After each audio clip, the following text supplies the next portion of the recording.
Paranormal Andy, and Phantom Dark Dave. The Screaming Skull Podcast.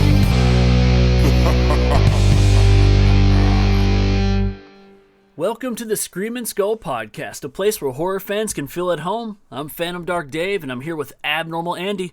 Andy, what's up, dude? What's up, Dave? Here we are at the tail end of March, and boy, we got a fun one lined up today.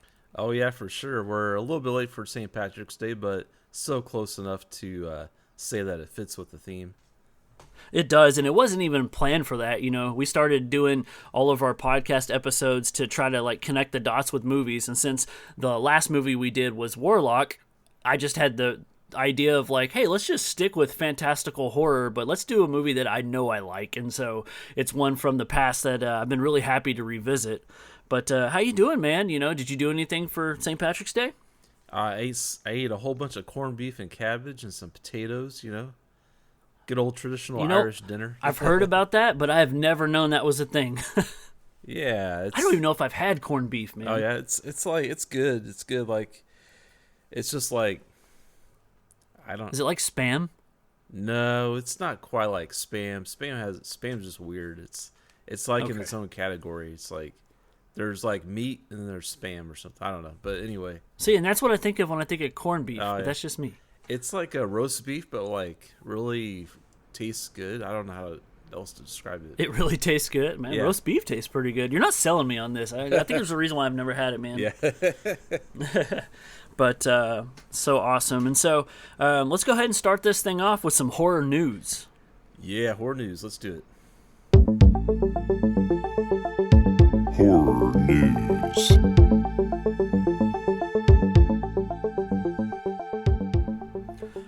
All right, so looking at things that are coming up, A24 has given us a new monster movie that presents itself as a horror comedy. It's called Death of a Unicorn. Have you heard of this yet? I have heard of it. I've heard some people kind of talking a lot of good about it, sounds like.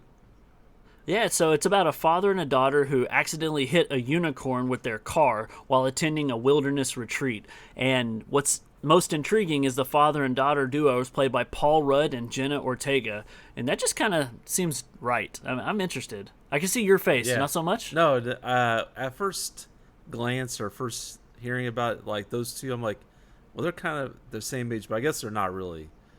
No, they're not. I guess Paul Rudd's... Paul Rudd just looks young all the time. Paul Rudd's our age, and Jenna Ortega is in her 20s probably. I don't know. Yes. Yeah, so okay, that makes sense, because we could be... Oh, never mind.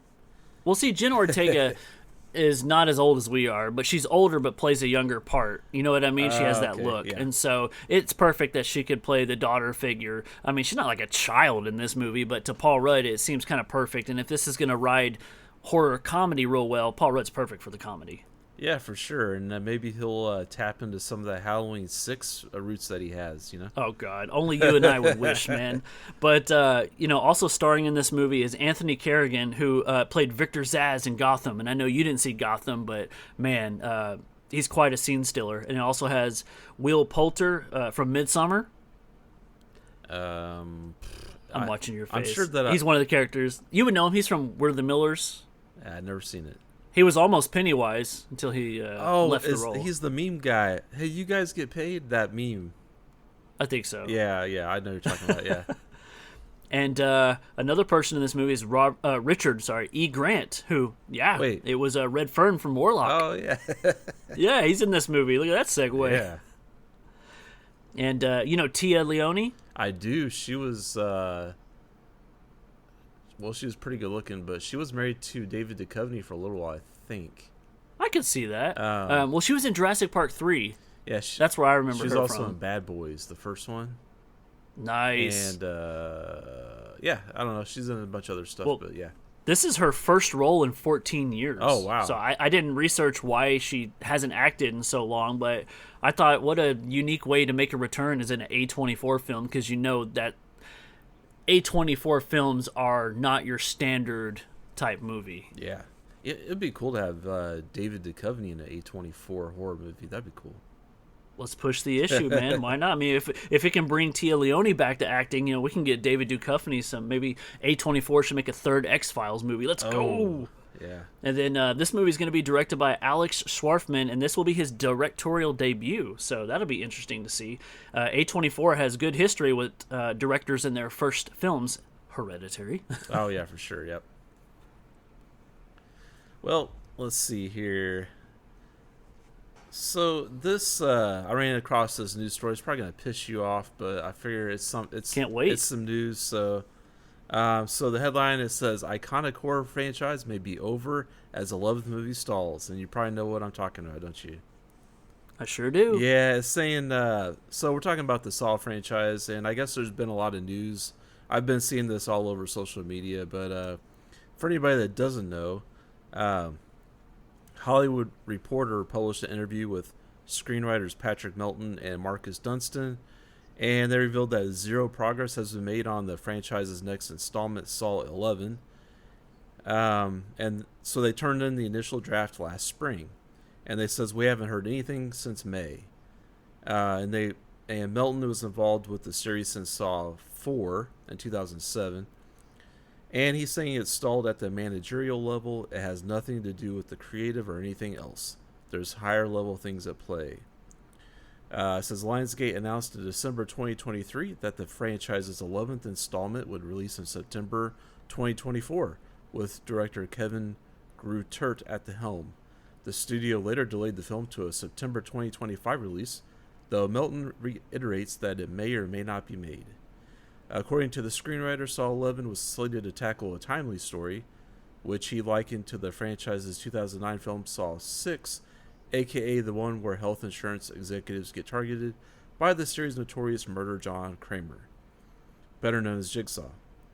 It said, Saw 11 may or may not be made, but we have a very timely story in it, and I hope it gets made just because of that, Melton explained. It taps into the same themes of Saw 6, where you're a citizen, you feel angry and frustrated with something, you feel like you can't do anything, and John Kramer's going to do it. That's kind of how I feel about the franchise right now. Yeah, they said the reason it's held up is just there's inner squabbling between producers and Lionsgate. They just can't quite get on the same page. There's been no official word from Lionsgate on it though, so yeah, that's that. I'm kind of like whatever. I don't know, Dave. You've gotten me to watch the first 4 Saw films, and I haven't made it past that. But I know you're quite a big fan. You and Julie are both a big fan of the franchise, though. We really are, and Saw 10, the most recent one, was probably my least favorite out of all of them. And so, if they're heading down this beaten path, and I don't know, I mean, maybe it's a good thing the series doesn't continue, but at the same time, it's a franchise we love, and so I'm always excited for other renditions. And so if someone can breathe new life into it, maybe that's what it needs. But I don't know anything about, managers behind the scenes of big studios and things like that. So who knows what's really going on? And, you're already 10 installments in. Maybe they just go ahead and be done with it for a while. Who knows? Yeah. Andy, have you heard of a movie called Locked? I have. It got Bill Skarsgård and Anthony Hopkins, right? Right, yeah, and so I'm assuming Skarsgård plays the thief in the movie, where it says a thief breaks into a luxury SUV and quickly realizes he is trapped in a sophisticated game of psychological horror. And it has the same director as the guy who did Brightburn. Did you ever see Brightburn? No. That's kind of like Yeah, okay. I have not seen that one. Okay, that was a pretty cool movie. Yeah. Fresh take on evil Superman vibes. But, yeah, Locked seems like a psychological thriller that would be definitely fun to watch. I'd probably wait and watch it at home, streaming on one of the services. But definitely got star power. I've noticed I really wasn't on the Bill Skarsgård train originally because of my love for Tim Curry. And I was like, oh, we don't need a different Pennywise. I was all like, no, that's not for me. But then I saw it and I was like, okay, he did good. And then I saw him in other movies. So I'm like, all right, fine, he's a good actor. So now anytime he shows up in something, Barbarian or something, I'm like, all right, I'll check it out. Yeah, the first thing that I saw Bill Skarsgård in was that TV series on Netflix called Hemlock Grove. Oh, yeah. Hemlock Grove. Yeah. Yeah. He was kind of... Is that any good? I've seen the first 2 seasons. There's only 3 seasons. I've been meaning to watch the 3rd season, but it's pretty cool. It's pretty dark though. I mean, it's it's kind of like very dark version of Twilight almost. Like, Oof. I wouldn't say I don't even want to. I don't even want to put it in the same camp as Twilight. But you have like Bill Skarsgård is kind of like a vampire, and the other dude is kind of like a werewolf. And I mean, that's what they are basically. And they're Isn't it J.J. Abrams is it? I don't know. production? It could Okay. be, yeah. But they're kind of fighting over this woman, and it's kind of like a love triangle thing. But then there's other, I don't know, man. It sounds very Twilight. I think you're right. but there's other things going on too. There's like, yeah. So it has some cool stuff in it, man. I don't know. Why didn't you finish it? I just haven't. I don't know. It's weird. Like it's one of those things where it took a while for the third season to come out, and so by the time it came out, I guess I was kind of over it to some extent. So That ship had sailed. but it's still on Netflix, so I need to check it out because it has something really cool that they revealed at the end of season 2, and so now I want to go. I was really excited when I saw that what they revealed, and so now I really need to see season 3 to see to kind of see it, but yeah. You know what that reminds me of? Exactly how it worked out for Scream for me. Because Scream had a TV show. Season 1 and 2 came out within each other, decently timed, and I really liked it. But then it seemed like season 3 was dead in the water. And then when season 3 did finally come around, I was just like, I've moved on. But deep down, I still need to go watch it and see because I know it's going to be good. It's okay. Well, my buddy Marty says it's the best season. Oh, You gonna wow. tell me my buddy's wrong? Hey, teach his own. I'll just say it wasn't my favorite. He's a fan of the show. Let's talk nice things. No, Good job, Marty. You have great taste. We love you. yeah. So yeah, I mean, it's one you need to check it out and see what you think of it. Yeah. Oh, for sure, man. And season 3 of Scream brought the original Ghostface mask, right? I think they did make that change notable. That's right. Yes, they changed. And that's cool. Changed back to the original Scream mask. Yeah. I mean, nothing's ever going to beat the first few Scream movies anyway. Sure. Like, Right. It doesn't matter. So, although, though we're not getting into it, I don't think, about Scream 7. Is it 7? No, 8? Oh my God, what number is it? No, it'll be 7, yeah. Updates. I don't know if there's anything new to talk about, but, when that comes out, that's going to be the real test. It's like, okay, we got original blood back in the series.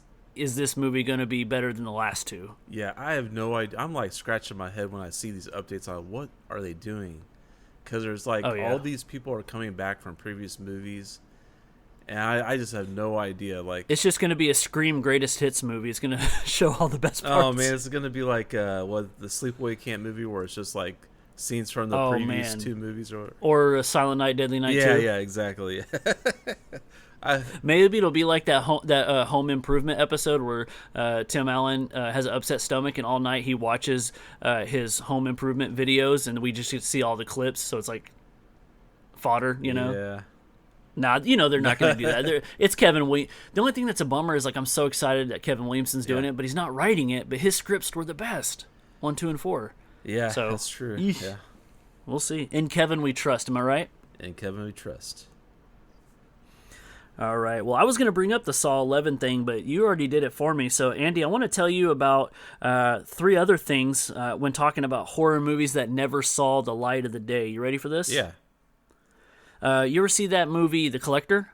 I did, yeah. I saw The Collection, too, the sequel, yeah. Did you know that there was supposed to be a part 3 that got canceled, and it was called The Collected? Oh, yeah. I seem to remember something about that. But, yeah, that's kind of a shame because... Well, I don't even really remember how the second one ended, so I don't know. I guess I'm kind of like whatever. But Andy's like, I don't watch part 3 of anything. Season 3, third movie in a franchise at all. But the craziest thing about that movie is I know it was produced, maybe directed, but definitely the production of some of the creators from the Saw franchise. Not James Wan and Lee Winnell, but some of the other guys who I think worked on the sequels. And this was originally pitched as a Saw prequel before retooled into its own franchise. I thought that was kind of cool. Wow, okay. But it got scrapped as a trilogy, so it is what it is. I guess it wasn't that cool. I mean, I liked the first movie was really intense and really cool. It kind of graphic too, right? Like some of the violent things they did was like, damn. Yeah, and it kind of had a Saw vibe in some aspects. And the second movie was cool too, but it was a little bit different than the first movie. I feel like the second one was went more into like B movie territory. which is fine. Lower production value, maybe. Maybe, but just more like it was kind of there was a lot more action in the second one. So, okay, you want to know something funny? Yeah. As my aunt's gonna be mad at me for throwing this out since she listens to the show, but she hit me up one day and she's like, "Hey, have you seen this horror movie called The Collection?" I was like, "Oh yeah, did you see the first one, The Collector?" And apparently she didn't know that existed, so she watched The Collection already, and so she did that whole like face, palm thing, like dope. I don't know. I think you can. Like, you're welcome.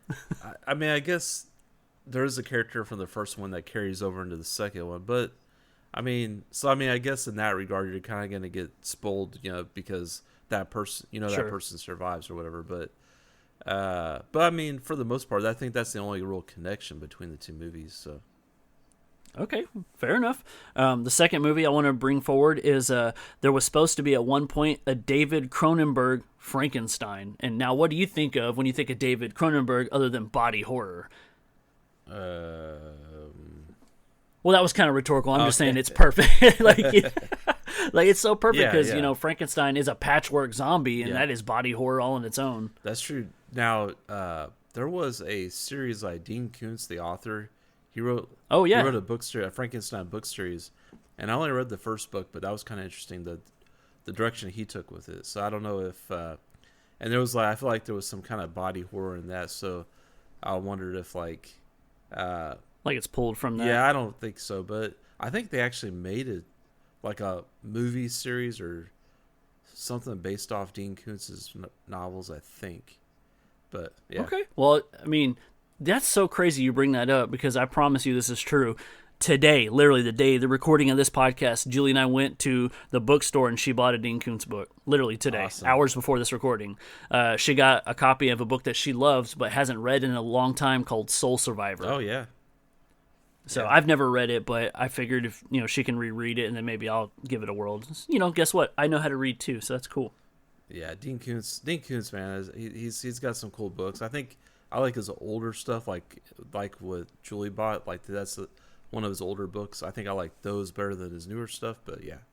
Okay. Does he? I was looking him up because I've always known Dean Koontz because he always shows up with Stephen King. Not because I'm pairing the writers together, but because both their last names start with a K, so their books are always paired together. And that may be good or bad for him, I don't know. But it always seems like the world has said Dean Koontz is a poor man's Stephen King. And is that fair to say that? Maybe to some degree. I would say like if you've tried to read a Stephen King book and it's like too long or it kind of meanders a little too much. Then doesn't end right. Then Dean Koontz is probably going to be your author because they're both horror, but like Dean Koontz kind of gets to the point, whereas Stephen King kind of likes to wander around, and his books are like 800 pages long, whereas Dean Koontz's are like 400 or 500, or 300, whatever. Well, that's because Stephen King was always tripping when he was writing, man. But yeah, I feel like Dean Koontz is more like suspenseful. Like, and it's just kind of straightforward. Like, there's monsters, there's a killer after you, there's some kind of mutant or aliens or something. This would be a good time to tell you, I have read one Dean Koontz book before. Okay. It was my 11th grade project in school. I had to pick a book and do a book summary? What the hell do they call it? Book report, which is crazy because I think about all those years in school and I'm like, I barely had to do book reports. It almost seems like something you see in TV where kids are like, oh, I don't want to do the book report or whatever. But I got to choose a book and I chose Intensity by Dean Koontz. And so I loved the heck out of that book because it was violent and it was about, a serial killer. Yeah. I don't think I've read that one, though. You've seen it in the store, though. It's the one that is the whole cover's like yellow and maybe like neon green, but it has almost like a, not tie-dye, what's the word? Almost like a maze-looking, like swirl-type cover, like a hallucinating, like, whoa. Is that the one where the girl, she's like staying with her friend's family and they... Yes. Okay. Yeah, that got hella ripped on, by the way, in High Anxiety. You mean High Tension? I do mean High Tension. High Anxiety is a Mel Brooks movie, but it has a similar cover. But anyway, yes, High Tension. All right, so I don't want to. We kind of went off on that, but that's all right.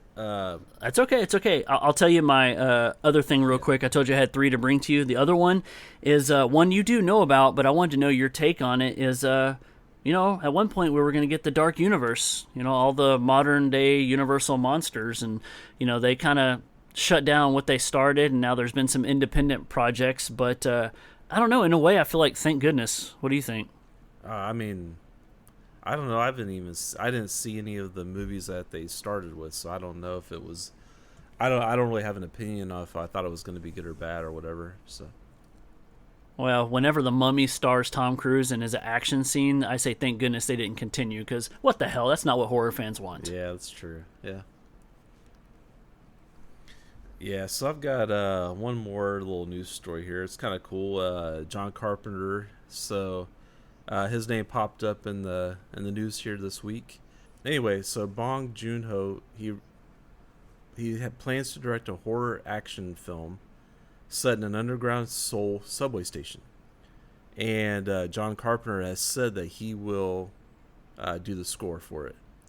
So I guess there was a 4K restoration screening of The Thing, and the Korean director Bong, he conducted a post-screening Q&A, and so John Carpenter was there. And he asked Carpenter if he would be interested in making music for his horror film.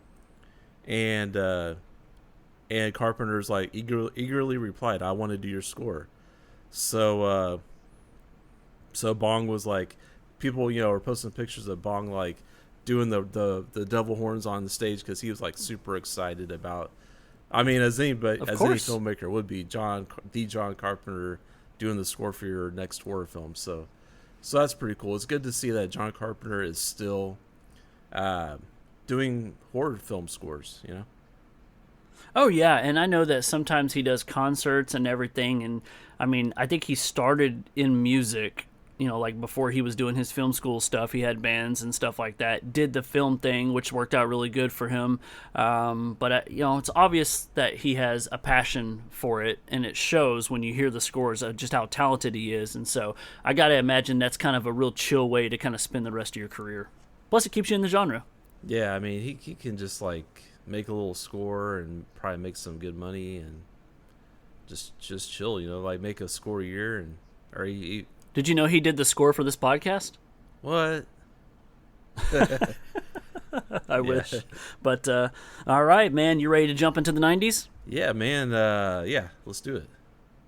All right, let's play the trailer. 1993 Leprechaun.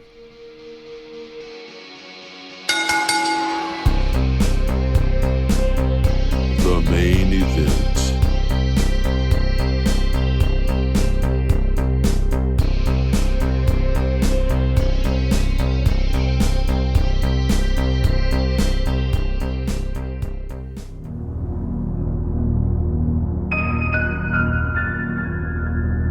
The luck of the Irish is being packed and shipped to a little town in South Dakota whose luck may have just run out.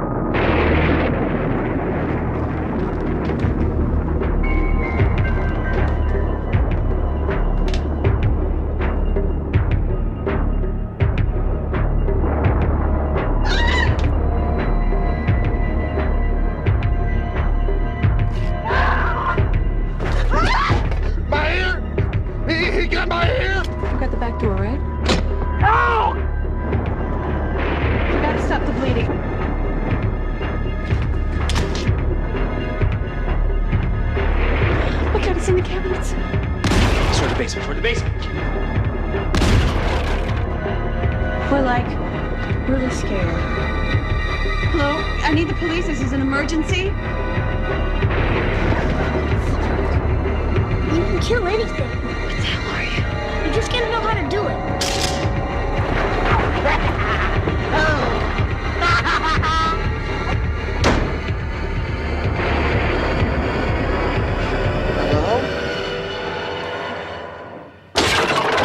Leprechaun. It's out. It's out of the crate.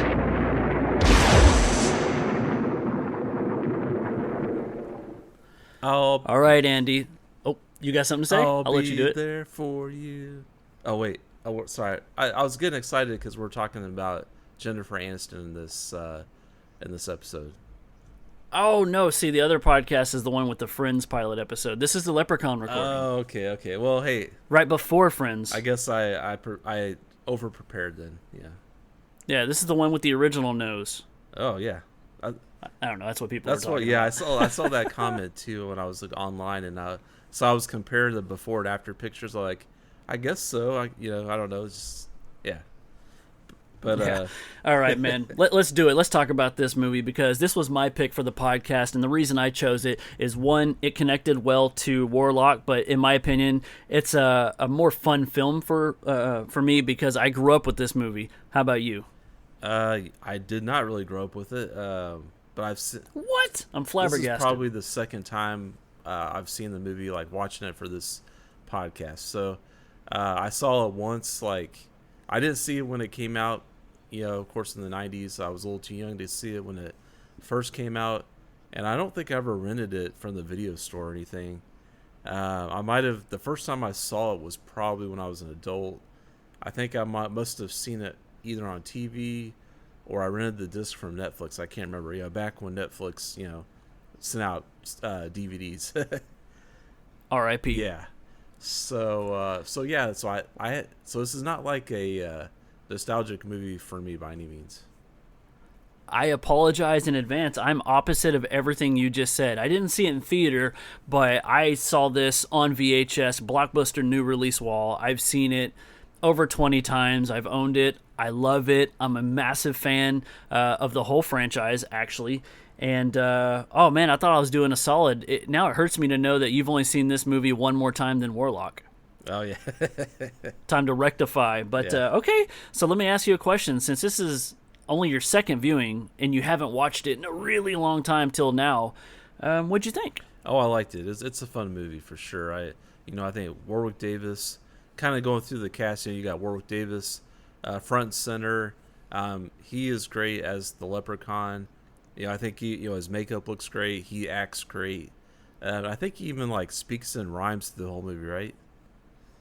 A lot of the time. Yeah. So and his costume is really cool. The practical effects are great. So I mean, it's hard to be. You can't really be negative about this movie, even though it's kind of Because I won't let you. But it's a fun movie for sure, and it's got, like I said, Warwick Davis, he's great. Jennifer Aniston, she's okay, whatever, and it's got some other people that ring some bells for me too. But yeah, I mean, Okay. That's a fair, thing to say about the movie. Opposite of everything you said, or should I say, in addition to, I will say that this movie's a banger, dude. This movie put such a smile on my face, giving it a rewatch. I rewatched it about 2 weeks ago when I said, let's go ahead and do it. I kind of knew everything as I was watching it. I'm like, yep, I still remember all this. This is great. I was wondering if it would hold up because though I'd seen it, maybe 18 times as a kid and teenager through my adult life, I hadn't really revisited. And I'm happy to say that on the rewatch and the rewatch, because I watched it twice, it's just as fun to me, and I still get tickled to death. It's a horror comedy for sure. And the one thing that I was surprised is watching it with my adult lens was similar to Warlock. I was like, oh man, if they had just tweaked a couple of things, this could have been a kid's horror movie. Yeah, even though this does have some pretty decent kill scenes in this one. There's definitely more gore in this movie. Well, yeah, and that's because they ordered them back in. A lot of the violent stuff was done in post-production because they said that originally this was supposed to be like a straight-out horror movie, not so heavy on the comedy, but because of the way that Warwick Davis perfectly plays the Leprechaun, I put it right there with Robert Englund doing Freddy Krueger. He becomes a character, and it's its own thing. It comes to life only in a way that particular actor can portray. And seeing Warwick Davis as the Leprechaun, having as much fun as it looks like he's having, and almost doing it naturally, I was like, okay, they didn't intend on this being as tongue-in-cheek as it was, but when it's perfectly performed, you ride the wave, man. And so it's good to see kind of the life that Warwick Davis breathes into it, and it's a lot of fun to see the stupid stuff that he does, like ride a skateboard, ride rollerblades, go in a wheelchair chasing people, even though he could snap his fingers and just appear right next to you. It made me laugh a lot. Well, and it's interesting, Warwick Davis, he's been in Willow, Star Wars, sorry. He was Ewok in Star Wars, and Willow, and so it's interesting. And, so to see him come do a movie like this, I think the filmmakers, they had kind of asked him, "Hey, do you want to be a part of this?" And I think at that time, this is kind of like a tragic time in his life, because I think his son had recently passed away, and so this movie was kind of like, in a way, like therapeutic for him. I think to kind of get back in. This kind of got him back into acting. Kind of saved his career, I think. Oh yeah, for sure, because he went on to do, or gave him one. Yeah, he went on to do all the Leprechaun sequels. Yeah, he's in 1 through 5. No, 1 through 6. Yeah. And what's really crazy is I think he was like very low 20s, like 23 or something, playing it, and under all that prosthetic makeup. And being that I had never seen Willow, this was my introduction to Warwick Davis, and so he'll always be the Leprechaun for me. But, this was like the first movie that Trimark ever did. And so there was a lot riding on this project. It was only a $900,000 budget film that did a worldwide gross of over about $8.5 million. Wow, so it's pretty successful. And I know the writer and director, Mark Jones, wanted to do other things with the project, but it's really funny. As you know, there is a Leprechaun 2, but Mark Jones did not do it. Guess what movie he did instead? He did Rumpelstiltskin. He fucking did Rumpelstiltskin. Why does that movie always come up on this podcast? We're going to have to do it. I just think it's a godsend. I mean, as soon as that thing pops up on Tubi or something, you need to watch it. We need to do it. No, I think I need to take the time to watch it, because the universe is like it keeps on throwing it in our face. So yeah. Next thing you know, your wife's going to come home and she's going to be like, "Hey babe, I picked up Rumpelstiltskin." You're just going to flip the table. Geez, yeah. If she said that, that would be... You'd probably run away. Who are you? What'd you do with my wife? That's right. You don't think she'd bring home Rumpelstiltskin? No. What if she came home wearing some Jennifer Aniston LA Gear shoes? Did you see those things? Yeah, I did. There's some nice product placement in this movie. Yeah, it brought me back to the early 90s, late 80s, early 90s, Did you ever have shoes that like lit up? I did one time, and then the lights quit working. I was sad. Yeah, no, I never had the light up shoes. I had some British Knights though. I remember those were the thing. Like, what the hell is a British Knight? Those are like a brand of shoes, like back in the early 90s, I think. BK. I'm missing out. Yeah, they were like hot for like a minute, but then Anytime someone says BK, I think of Burger King. Andy with his British Knights. That's cool. I'm gonna Google that. But I mean, so the director, he was actually known more for doing like TV shows and stuff. So this is kind of like a branch out for him, doing some feature films. Did you see his cameo in the film? No, I don't remember which one he was. Okay, so there's just a real quick scene when they're in a diner and he's sitting. He had the trucker hat and he was sitting at the diner. Oh, okay. It's you blink and you miss it, but it's one of those Alfred Hitchcock type cameos, the M. Night Shyamalan, but no dialogue. Yeah, we talked about the practical effects. The makeup was done by Gabe Bartolos, and he actually worked on Army of the Dead, that newer zombie movie that came out a few years ago, and he worked on Godzilla 1998, and also Darkman, that Sam Raimi with Liam Neeson back in the early 90s. So about the same time. So I mean, so he's done some cool stuff, some cool makeup stuff.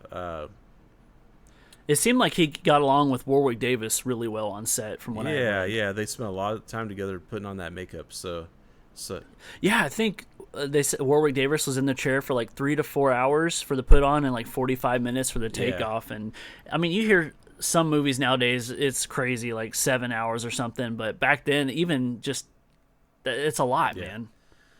Dedication. So I guess Jennifer Aniston, like the director, Mark Jones, had to actually fight to keep her in the movie because the studio, I guess, didn't originally want her in the movie. But when I think Mark Jones and Warwick Davis both kind of saw something special with Aniston and knew that she was going to be a star. So I think the director really fought to keep her in the movie, and I think that's what's helped the movie, probably, like, in its VHS days, probably made it more of a cult hit just because she was in it. People, and it probably brought more mainstream people over to see this movie because they may have watched the Friends TV show.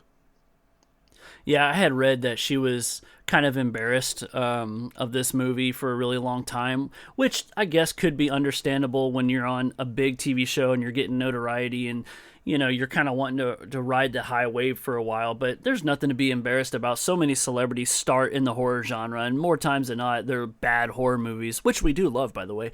But it seems like that she's kind of went back and acknowledged it and reconciled some differences with Warwick Davis. Yeah, because he was kind of upset with her because she was not wanting to acknowledge the movie at all, and he's like, "Come on, it's this is like your start. This gave you your start, basically." Right, and it makes you wonder if like the studios didn't want her involved because she wasn't like a big known name at the time, and I bet afterwards, probably a year or two later, they were probably like, "Oh my god, I'm so glad we allowed that." Yeah, I'm sure they were glad. I think I read somewhere we almost had to get Courtney Cox. I guess I read somewhere they wanted like a Valley girl. Well, I mean, I guess Jennifer Aniston. She portrayed she's it kind of a Valley girl, but I think they want somebody like a blonde bimbo or like something. Right, someone ditzy, Yeah. I guess is the word. So, but I think she worked well in this role. Yeah. Yeah, I had read that, she used to date Brad Pitt back in the day. I don't know if they were married. They might have been, but they were definitely a big item in the late 90s. And I read that he used to love to, like, play this movie in the house all the time just to, like, nag at her, but that he really did like the movie. And so I'm like, that's cool in my book. That's a point for Brad Pitt. Throwing some Leprechaun. So we got another familiar face, Ken Olant. He was in April Fool's Day. I know that, man. We love that movie. So that was cool to see him in this one. And also, we got a Pee-wee's Big Adventure. Mark Holton, playing Ozzy. Did you know that?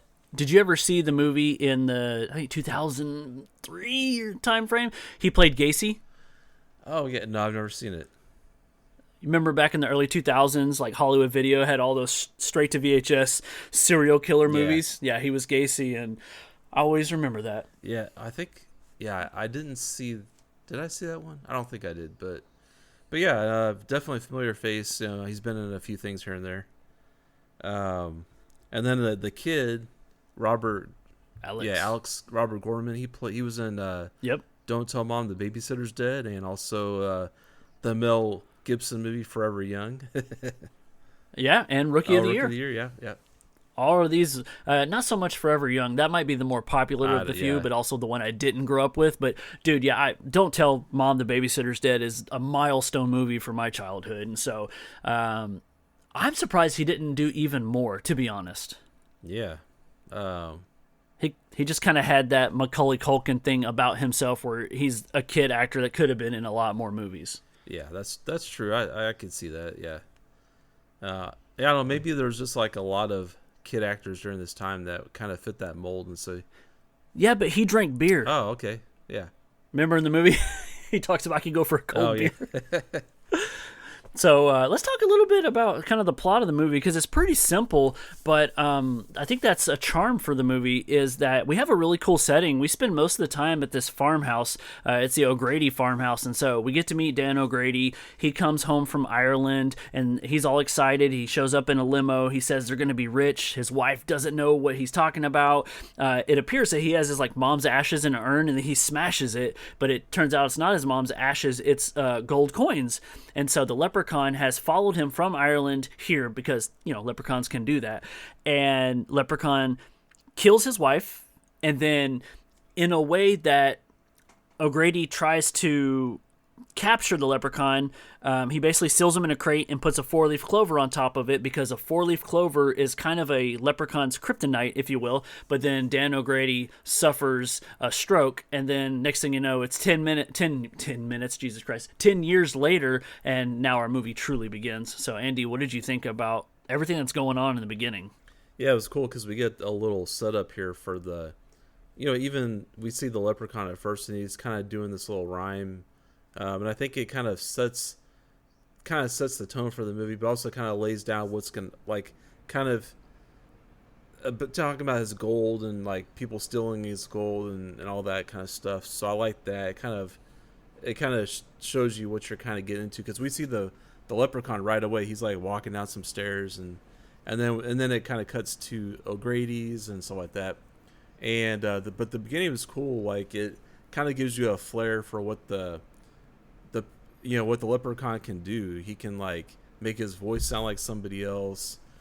He can play tricks on his victims and stuff, and do things like that, similar to like Wishmaster or something like that. I feel like so. Yes, I had the same thoughts. So it definitely fits in that mold of like the fantasy horror kind of vibe that we're in right now. But yeah, I mean, it was a cool beginning.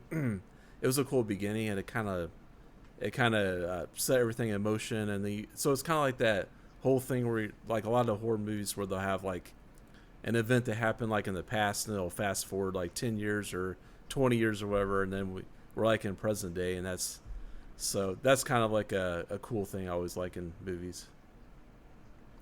Yeah, and so now J.D. Redding has bought the O'Grady house, and he has his daughter, who is, of course, Tori, played by Jennifer Aniston, and we kind of get all the indications that Jennifer Aniston is a Valley girl, and she is not happy with this certain situation, and she thinks her dad's kidding about, she's like, tell us this is our poor neighbor's house, and our house isn't here yet, and so it's almost like you're not supposed to like her character.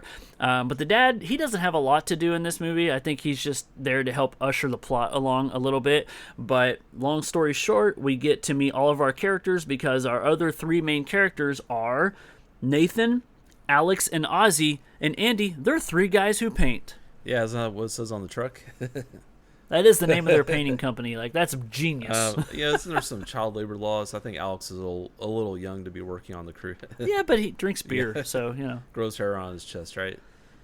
But yeah, that's right. And then Ozzy. So you have Nathan, who is kind of the hunk in the movie, and then his younger brother, Alex, and then it's Alex's friend, Ozzy, who is definitely portrayed to be kind of like a dimwit type character. I don't think this would fly today, but I think everybody knows what I'm trying to say. Yeah, I think it's like developmentally challenged or something like that. But sure. Yeah, and I was kind of like, I feel like Alex is just being a real jerk to Ozzy in some ways, and kind of the way he would like talk down to Ozzy and stuff. I was like, dang, like this kid's kind of harsh.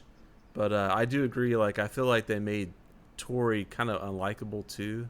I'm like, these are the people we're supposed to be rooting for, but I did like Nathan. Nathan was cool, and Ozzy was cool, So they did give you some people to root for in the beginning there.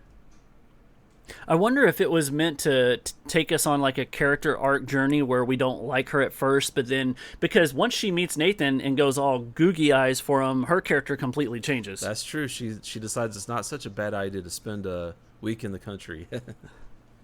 Her dad's like, all right, I'm not going to fight you anymore. I got your bags packed. Let's go to get you a hotel. She's like, what are you doing? Put those bags back. This house is fine. Yeah. Yep. But, they let Ozzy be the one who spots a rainbow in this movie. And Ozzy is the character who is really into and knows all about leprechauns and magic and mythology. And so he says, if we go to the end of the rainbow, we'll find the gold. And Andy, that actually happens. Yeah, they see a rainbow. And so have you ever tried to get to the end of a rainbow? No, dude. Yeah. I didn't even think that was a thing. I don't know. Like, yeah. Did they literally touch down? Oh, I don't think so. I think they're just in the sky. Okay. But in this movie, they touch down. And they touch down on an old, rusty-ass pickup truck in the woods. Yeah.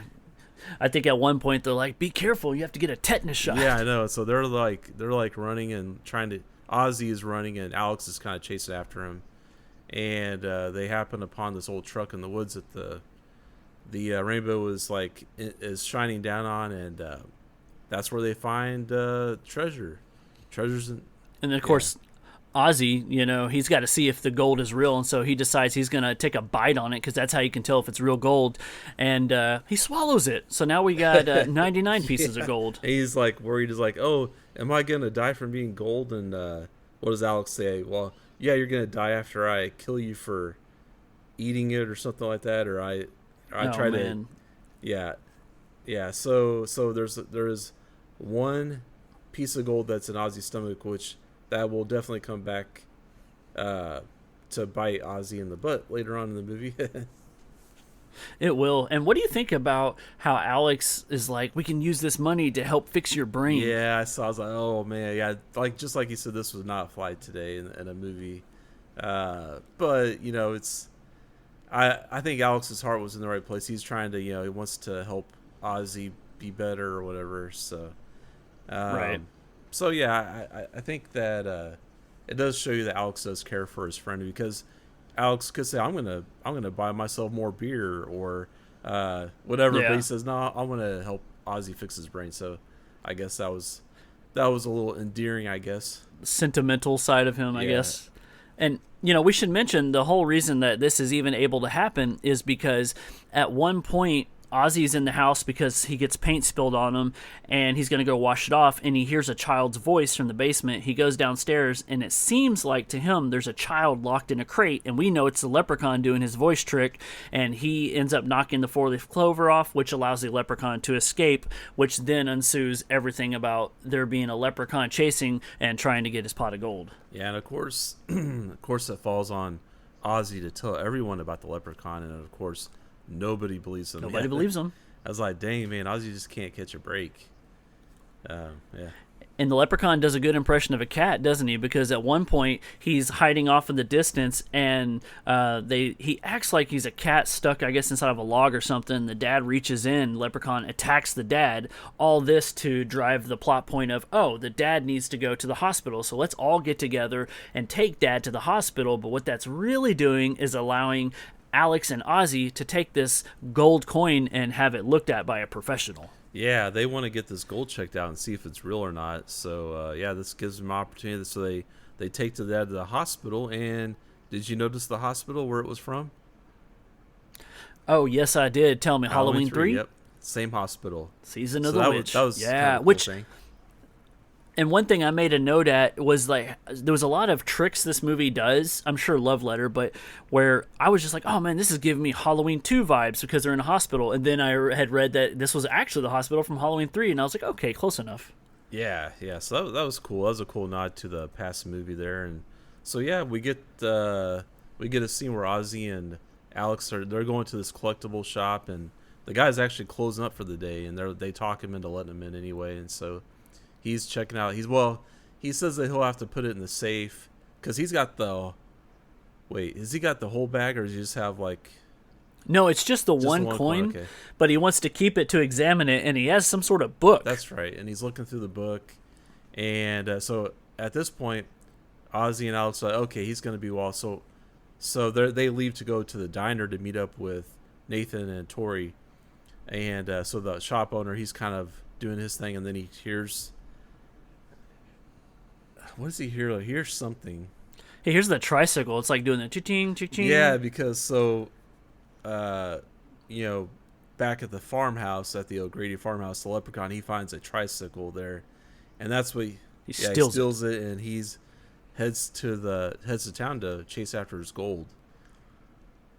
And this is the scene where the shop owner is going to put the gold in his safe, but when he opens it, the Leprechaun busts out. And, that's pretty damn frightening, because that means that nowhere is safe. The Leprechaun can literally teleport to anywhere. And then what does he do, Andy? He bites him in his leg. Yeah, bites him in his leg so he can't run away.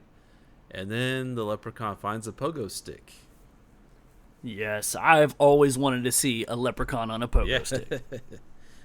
This old man, he played knick-knack on my lung, teach you to mess with the Leprechaun's gold. I was just like, yeah! Awesome, which this is important because this is kind of our first real kill in the movie. Yeah, and it's pretty heinous. I mean, he's pogo sticking on the guy's chest and on his face and everything, and it's just like his face is getting all bloody and is like caving his chest in and stuff. Like, dang, man, the Leprechaun is brutal.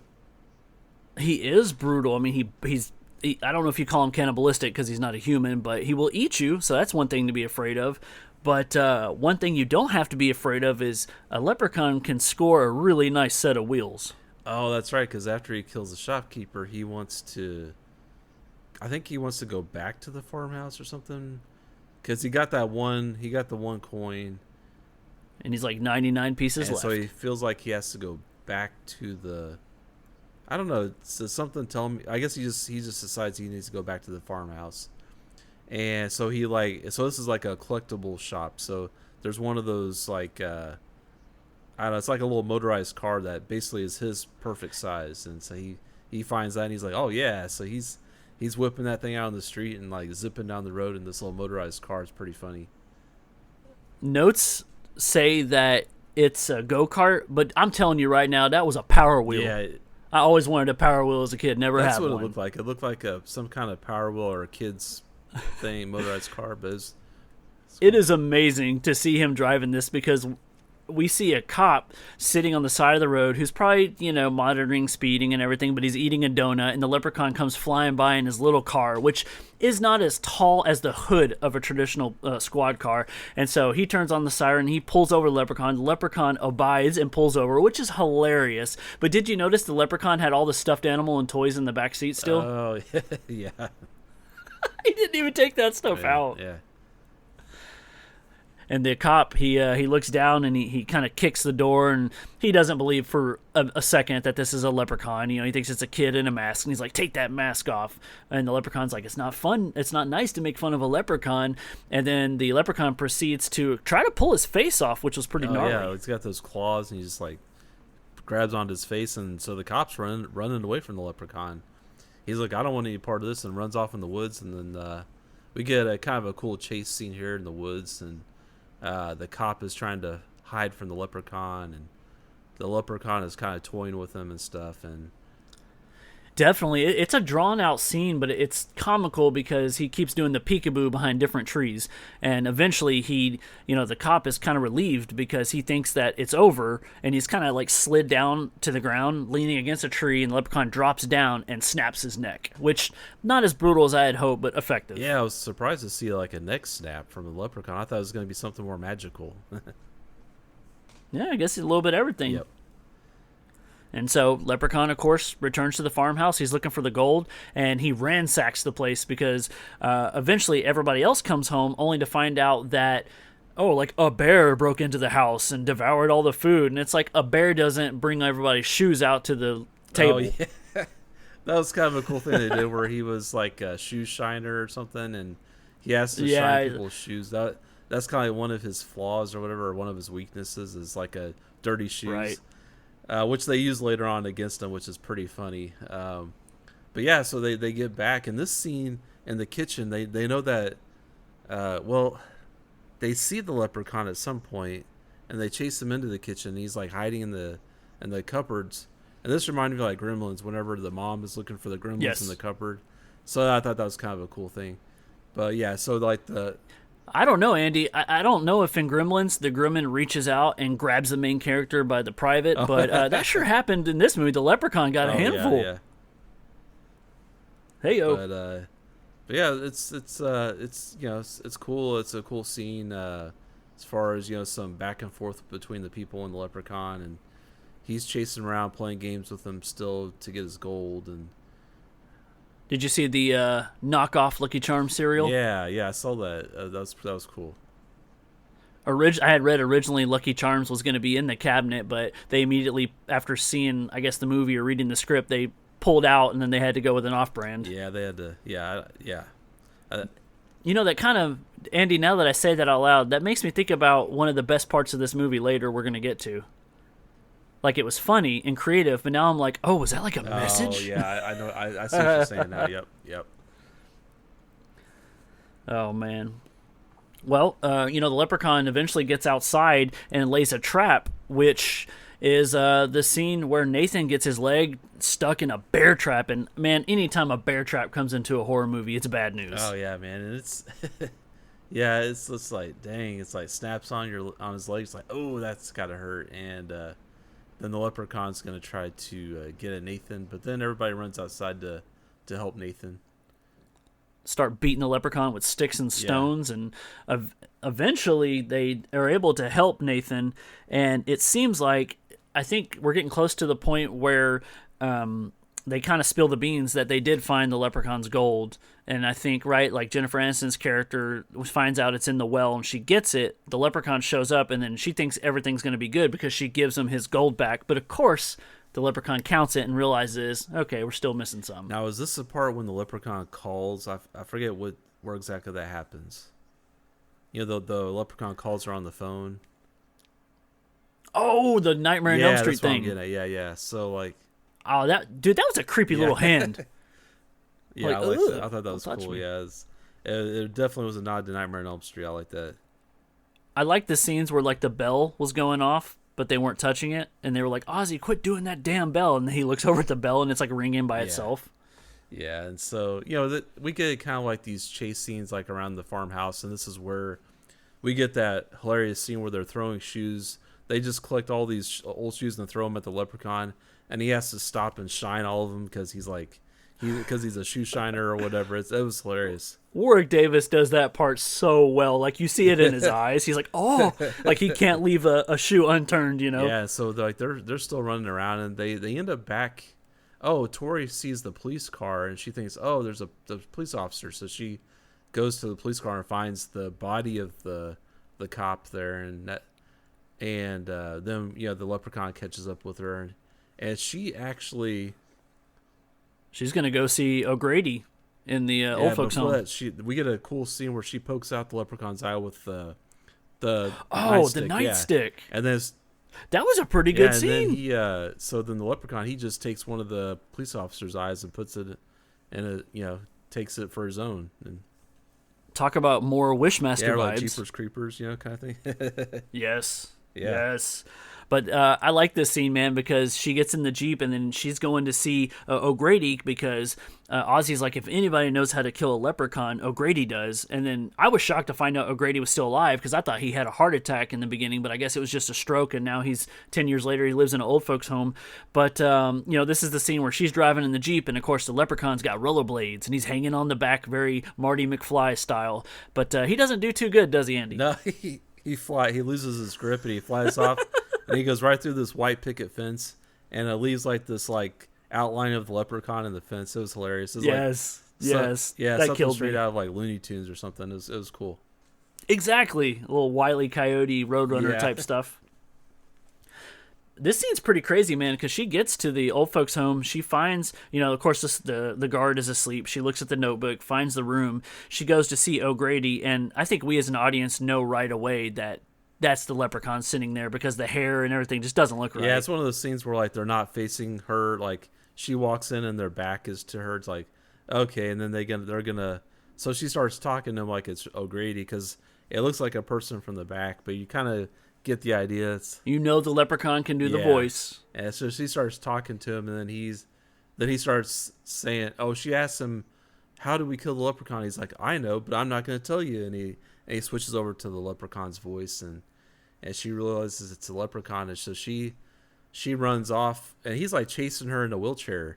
He's like he can barely steer that he's thing. having trouble with that. I saw, and then she gets in the elevator, and talking about like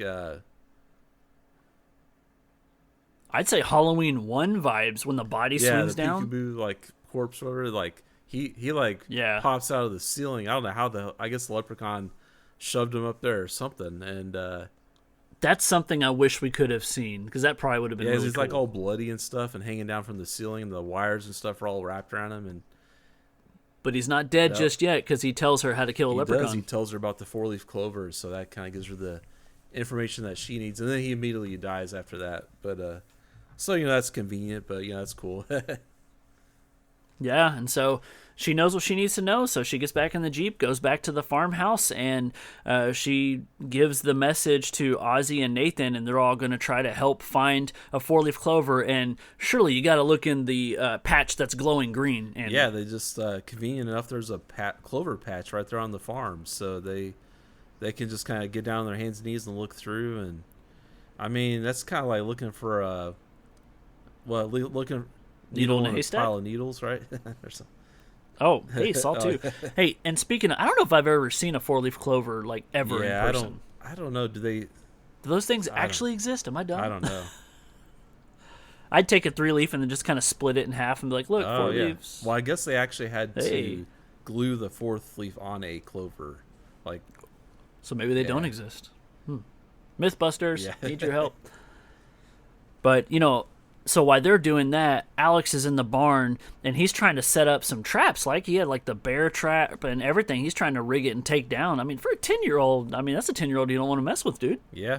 Alex he's kind of pulling a He has a slingshot. Oh, boy. that's right. Yeah, he has a slingshot, and he's a pretty good shot with that too.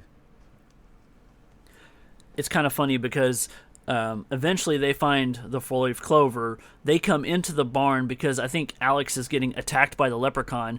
But when they find out and it's revealed that it's in Ozzy's stomach, the leprechaun's like, okay, I don't need this child here. I need to get Big Boy and cut his stomach open. He runs over. And did you see the part Nathan has the shotgun and he's like trying to cock it or whatever, and the leprechaun like hits him in the leg and he falls down? It's like a cheap shot. I cracked up. Yeah. Because he didn't like harm him in a way that like earlier, like where he bit the guy in the leg. He just kind of did it like it was like a fucking he just did what he needed. He did what he needed to, and because he's got his eye on the prize and Ozzy's stomach. Dude, and he takes the buckle off his shoe, attacks Ozzy, and he was slicing up his face. I liked this part. Yeah, it was brutal. It was like, ooh, it's like Ozzy's all bloody now, cuts on his face and stuff. And well, lucky for Ozzy, he's got his best buddy who's really good with a slingshot and has the four-leaf clover in his possession. He puts in some bubble gum. Is that what he does? He puts it in bubble gum. And slingshots are right in the leprechaun's mouth. And what does he say when he takes the shot? It's like, "Fuck you, Lucky Charms." That's it. Yeah. That's for not being in our movie. That's what I was saying. So then we get a cool belting scene. The leprechaun's like, oh, so cool. Howling 4 vibes. I loved this. Yes. Anytime there's a melting of some kind and it's done with practical effects, it's probably the best effects in the whole movie here. So that was cool. I like that. But he's not dead because he falls back in the well and his skeleton comes back. I was like, oh, he's back for more. Yeah, skeleton comes back and then I forget what they did. Nathan runs over and like hits him with the butt of the gun and then dumps gasoline in there, and of course, fire, explosion. Leprechaun's dead for now. But then we hear him like, at the end there, he's like saying his little poem again, So yeah, he's a rapper. Yeah, so he's gonna be around still. And I don't know if this really ties into the beginning of the second movie. I think the sequel doesn't really have much to do with this one, right? Man, it's been a while since I had seen the earlier Leprechaun movies, and if I'm just going off what I remember, is there might not be much connection at all, but I'm hoping I'm wrong about that, because the second one mostly took place like in the city. Yeah, and I think it revolved around him finding like a bride or something, and well, it's like a couple that wants to get married, and they have like a limo service or something. We'll have to do that one eventually. Yeah. But I guess it was rumored that they wanted Jennifer Aniston to come back for the sequel, and she's like, nah. She's like, I'm making $1 million a Friends episode. You can't afford me. I'm sure they probably couldn't. Yeah, at that point. But yeah, but awesome, man. I'm so glad that we got to talk Leprechaun and gave me a reason to rewatch it, and finally got you caught up on it, and we'll see where it goes from here. Yeah, this is a cool little movie. For me, it kind of fits into the like Child's Play, Killer Clowns from Outer Space, Puppet Master, Witch Master, and Critters too. Definitely Critters vibes, because Critters takes place on the farm too, so that really like. But yeah, just like the little monster movie, the little mini monster movies. I think those are really cool, and those are really popular in that time period. Oh, for sure. They're a lot of fun. They were good then, and they're good now. Have you seen the remake that they did in like 2014? You talking about? So they did the 1 through 6, and then they did Leprechaun Origins, I think that's which was the WWE produced one with Hornswoggle. Yeah, that's what I'm talking about. I have not seen it, but Brian covered it on Terrible Terror, and I listened to that, and it told me everything I needed to know to make me want to watch it. I actually own all 8 movies because I got them on Vudu in a pack. Which is really funny because you bought it too, didn't you? The first movie? Yeah, I actually ended up buying it because it was, I think when we first decided this, it was on Tubi. And then by the time I got around to watch it, it wasn't on Tubi anymore. So I went on Amazon Prime, and it was like I could rent it for $3.99 or buy it for $2.99. I was like, I'll just buy it then, I guess. And so now I own the Leprechaun. Now I own Leprechaun, the first one, so I can watch it whenever I want now. So that's cool. But the remake, the one from 2014, it's not that great. I hear you get Leprechaun vision in some of the scenes, like some POV Yeah, stuff. it's kind of like I think it's almost like the Predator vision or something like that. I don't know. But Nice. I think Paranormal Pat is the reason that Brian had to do it. He requested it because of how bad it Yeah. was. But, maybe it's so bad it's good. I don't know. You've seen it, and I so haven't. there's huh? no like one-liners or anything like that. It's definitely more of a straight up like horror movie. So Okay. Well, I own it, so I should get around to watching it sometime, but I'm going to go chronological. Yeah, for sure. You got to watch all the classics first. All right, man. Well, of course, next episode will be your pick, so I can't wait to see what movie we find ourselves in. And we won't always tie into the little magic horror, but it's been treating us right so far. But like always, man, I just want to say thanks to all the Screamers for checking out this episode, and check out our socials if you can. We'd love to hear from you. I want to remind you guys that we do have an Ask Anything episode coming up, and we've had some questions come in, and I want a lot more. I want it to be so crazy it's got to be a double episode. You know what I'm saying? You want to get personal? Let's find out about Andy. To hell with Dave. I want to know Andy's deepest, darkest secrets, and I could see that he really doesn't want to tell them. But no, just thanks to all the Screamers, and stick around because though March is about to be gone, April's upon us, and who knows where this podcast is going to go. So for this episode, I'm Phantom Dark Dave. And I'm Abnormal Andy. Thanks for listening to the Screaming Skull Podcast.